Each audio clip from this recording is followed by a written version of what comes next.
Hello and welcome to yet another episode of TechteamGB. Today we will be reviewing my Logitech G15 Gaming Keyboard. Now my camera isn't very good at focusing, so I'm just going to switch it to manual.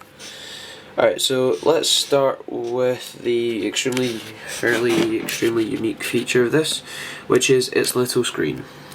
So let's spin this over. So right now I'm showing you my CPU and RAM usage. Now currently this is rendering a video for GTA, which if you watch the GTA 4 Awesome v Awesomer, I think it's called, you'll see what I mean. Anyway, so this screen is controlled by these 5 buttons here. So this one can be set to either scroll applets like this, or just simply switch. So let's start with this one. You've got clock, sort of analog looking clock. How many emails you have, if you have an email client like Windows Live Mail, date and time, fairly boring. Now these are slightly more interesting. These are the profiles for the keys that are over here. So these are all my games that are installed, so Prototype, GTA San Andreas, Vice City 4, which I'm in now, so Modded Warfare 2, Portal, COD, Deus Ex, Just Cause, Homefront. Basically these are all my games that it already has profiles for, as in it recognises the game. So these can all be set, and by hitting that button I can set which profile I want. Countdown clock, so countdown from 5 minutes, fairly boring. Stopwatch, count up until you get bored. And then back to CPU and RAM usage. The cool thing is that on this screen you can have, if you have fraps, you can show a graph up and down like that, showing your frame rate. There's also RSS feed and a couple of other things, but I don't really use those. Now what this switch here does is still to be found out, but it shows a PC and a console. I'm guessing this means that you can plug this into a console and it'll pretend that it's one of those. So yeah, let's go with the M buttons. Right, so M1 means mode 1, M2 means mode 2, M3 means mode 3, which means you have whatever 18 times 3 is. So in mode 1 and in profile, I'm in GTA 4, so in profile GTA 4 I can have 18 lots of keys here that do 18 different things.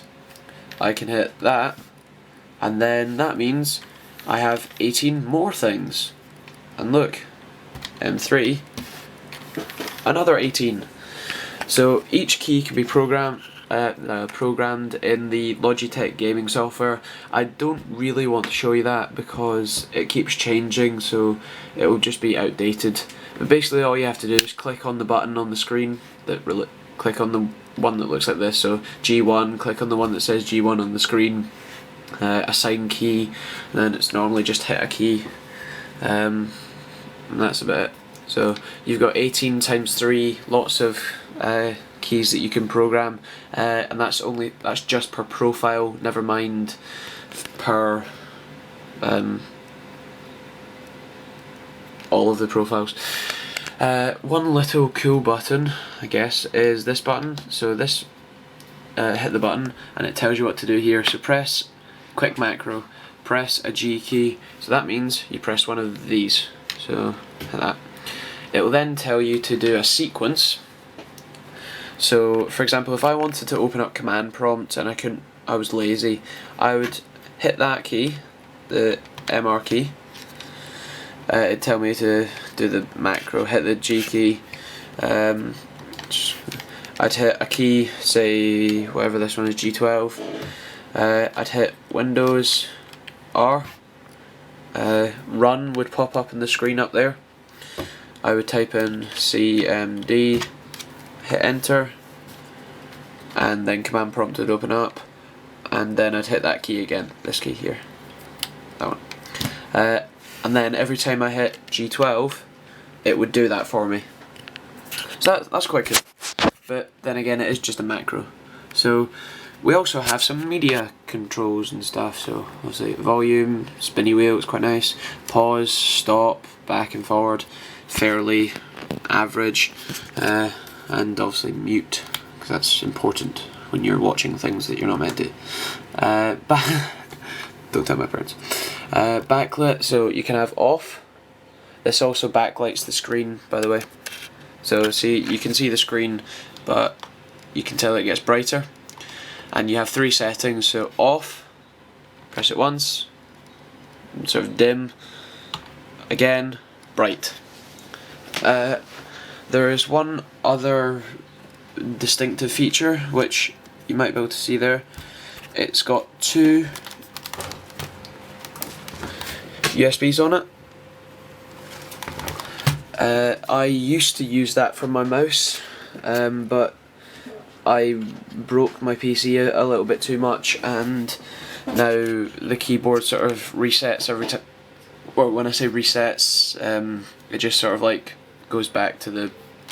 That's what pops up first, and then you press it. What I should also mention is that all these applets can be either removed or added in the software.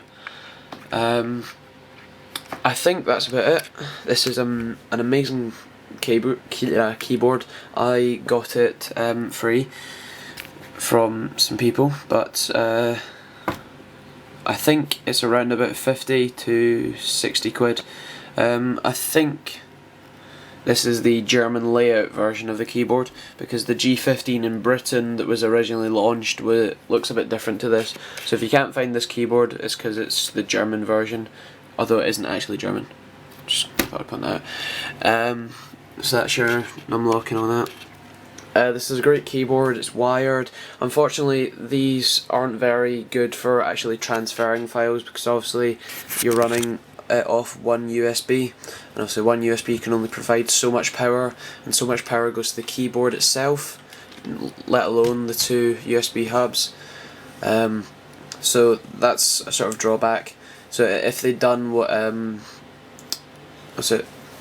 was Sonny's keyboard, the Cry? No. Anyway, there's a keyboard that Sonny has that it has 2 USBs, and it has a dedicated USB line for one of the ports. It only has 1 port though. It would also be nice to see some microphone headphone jacks, but this isn't the newest or the most up-to-date keyboard, so it's very good for its age. 9 out of 10 definitely. Brilliant keyboard. Nice job Logitech.